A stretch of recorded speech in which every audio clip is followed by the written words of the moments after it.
Hi, today I'm just drawing one of the trees outside. It's always a good practice to draw from life if you can, paint from life. So I very often warm up and just have a go at the trees outside the window, and of course they're changing all the time throughout the season. I like drawing them in winter without the leaf on, but now they're absolutely full of leaf and the sun's shining on them, so it's just a nice practice. And I'm going to use Derwent Inktense for this sketch. So as you can see there, I've made up a mix of one of the pale blues. It's kind of a cobalty blue, although they don't have names. I would call this one a cobalt. So I've added quite a lot of water to it and made quite a loose wash, and I'm just putting that on very quickly. And as you can see, I've got quite a tough brush and quite a large brush, and I'm not going to change the brush at all. I'm going to do the whole thing with a nice big brush. I'll put a link in the description below to the type of brush that I'm using as well. Okay, so like I say, moving quite quickly and keeping this paper wet. So, and then I'm going to move on and use some green, and it's like quite a sagey green that I'm using, a sage or an olive, something like that, and adding a little bit of blue to it for where it's further away. And going right across the paper. I've not left any white to put the tree on. I did put some, you might be able to just see on the video, I'm not sure if it shows up too much, but there are some pencil guide marks there of the outline of the tree. But I'm just going straight over the top of that because of course the Inktense dries quite quickly, and it's permanent once it's dry, so you can paint on top of it with some stronger colours.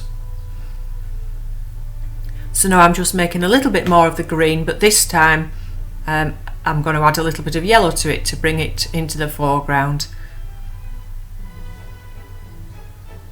So working very quickly, the whole thing probably takes about 10 minutes.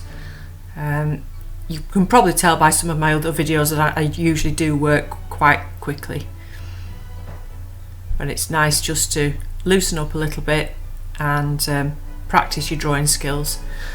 But really with today's exercise, it was looking at the light and getting hopefully some contrast on the tree between the lightest areas where the sun is shining. It's the sun's really quite high, it's midday, we're into spring now, and there was a lot of light on the top of the tree, but because it's now in leaf, that was casting, the canopy was casting some quite dark shadows onto the tree itself. So now just putting some of the yellow straight into that whilst the green is still wet, again blending it in really quite nicely with the brush, and being quite tough. Different to with watercolour, you can really blend it on the paper, mix the colours on the paper. Of course you can do that with watercolour, but what I mean is you don't somehow get those same hard lines where it dries with the Inktense. If you really blend them on the paper, you get some nice soft edges. Okay, so that, like I say, it dries quite quickly, so even though I've not paused whilst I've just been making up that mix, you can paint straight onto the top of that sky area now. So this is kind of a funny colour really. It's a brown, but it's sort of got a touch of maroon in it. It is quite a reddy brown, so not like the burnt sienna really in a way, because it's more of a pinky tone to it than that. But quite a nice colour for the lighter parts of the tree. And you can see there that the yellow and the green is still a little bit wet, and when I'm putting those shadow colours on, which I think I've used some of the blue again for the shadow, it's sort of merging into it there.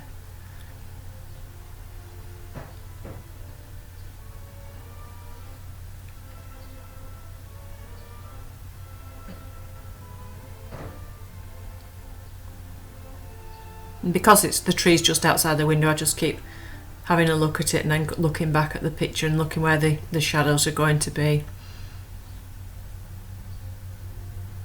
So some more of that same colour to go down the trunk on the side where the light isn't hitting.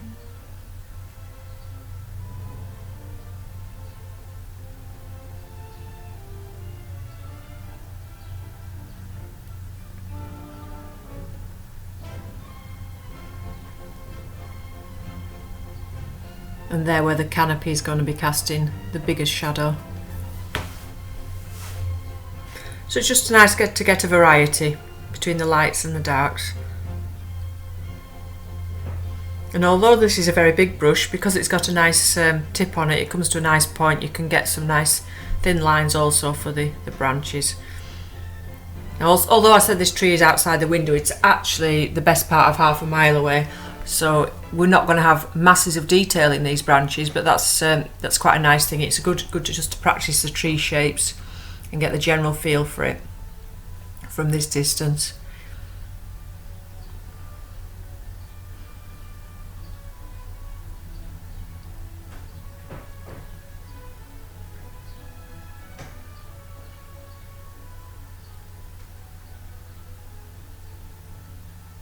So now I'm going to start and put some of the green on the actual tree itself, and using the same green that I used before,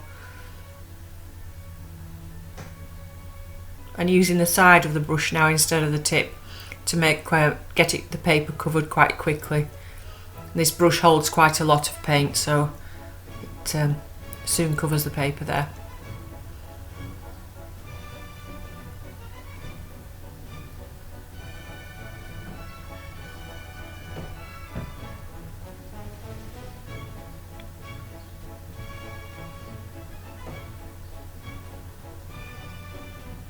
So I'm just looking back at the tree all the time to get the basic shapes.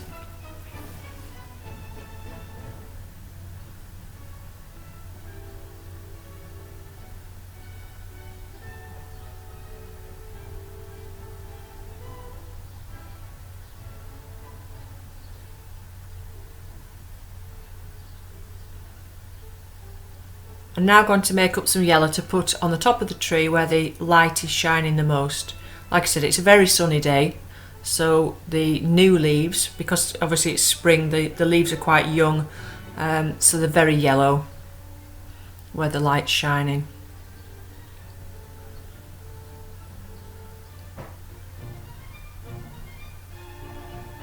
No need to wait for that to dry at all, I'm just letting it blend together on the paper, so mixing those greens and yellows on the paper and letting them go into each other.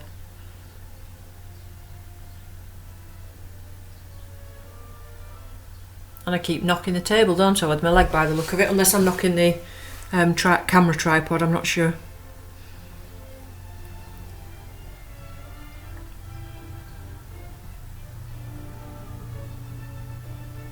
Okay, so now I'm making up some thicker mix of the green with a little bit of blue in to make it darker, the same blue that I used before, and not very much water. So it's quite a lot of pigment and not much water now. And this is to get where there is the most shadow. So when the sun's coming from above, underneath these canopies of leaves, it's going to be very dark where the sun can't get to through those leaves. And again, letting the colours mix on the paper.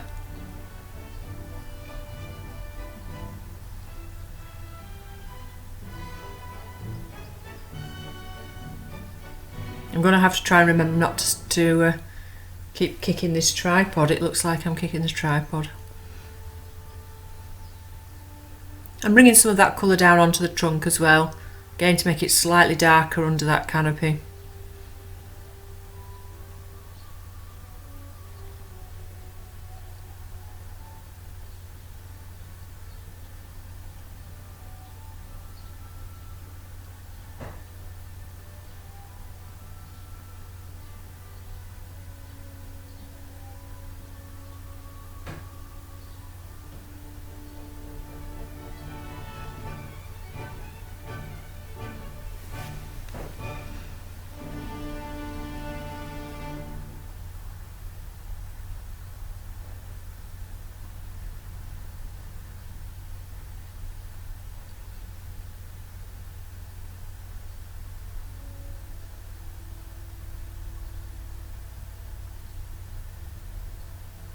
Of course, most of the branches in there where I'm drawing now are pretty dark because of that top canopy of leaves.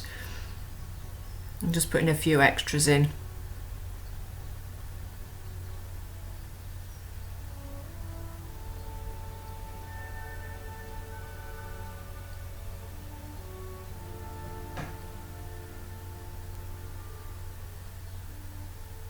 Okay, so you'll see I've got 2 pots of water there. One of them's for washing my brush and the other one is for using the water to add to them and to try and keep these blocks quite clean as well.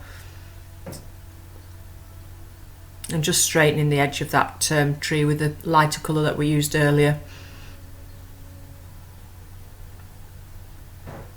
And now I'm going to pick up some of the Inktense blocks. This is one of the reasons I really like them, because you can have that combination of painting and drawing, painting and sketching, by just picking up the blocks, and then you get a much more intense colour. We've already got that yellow and we'll just put an extra yellow on the top of it to get that intensity of the sunshine hitting the top of the tree there. But also you can get a bit more form.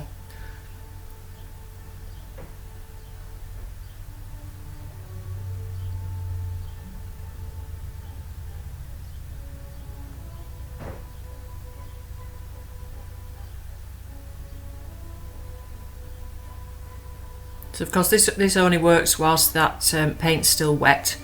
You could get quite a different effect if you put the Inktense blocks over the top once it had dried.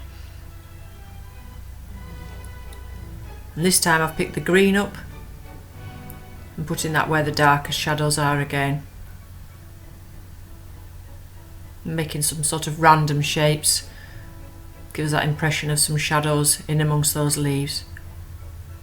And that's about it. So thank you once again for watching. I hope you enjoyed that, and any comments, as always, if you want to pop those below, and I look forward to seeing you again soon.